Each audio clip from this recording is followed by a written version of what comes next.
अस्सलाम वालेकुम। आप देख रहे हैं के न्यूज़ HD। मैं हूं कुदसिया शौकत। खबर शामिल करते हैं जड़ावाला से।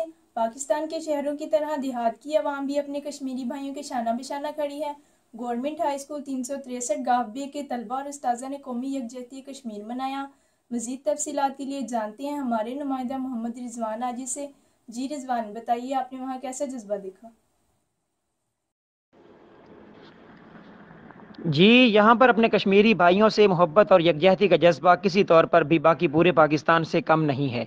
गवर्नमेंट हाई स्कूल 363 गाफवे में हेड मास्टर खान मोहम्मद साहब, मास्टर सुल्तान महमूद साहब, माजिद वसीम साहब और बाकी असातिज़ा की ज़ेर निगरानी यकजहती कश्मीर रैली का इनेकाद किया गया। और रैली के आखिर पर आलमी बरादरी से ख़ास तौर पर मुस्लिम ममालिक से मुतालबा किया गया कि वह भारत को कश्मीर से वापस निकलने पर और मसला कश्मीर को कश्मीरियों की उमंगों के मुताबिक हल करने पर मजबूर करें, ताकि मासूम कश्मीरियों का कत्लेआम रोका जा सके और उनका इस्तेसाल रोका जा सके। आखिर में शुरका ने मोदी को ये बावर करवाया कि वो किसी भी किस्म के एडवेंचर से बाज रहे, वरना हम मुसलमान कौम हैं और कश्मीरियों की खातिर हम अपने खून के आखिरी कतरे तक लड़ने के लिए तैयार हैं। Mohammad Rizwan Aziz, government high school 363 गाफबे, जड़ावाला।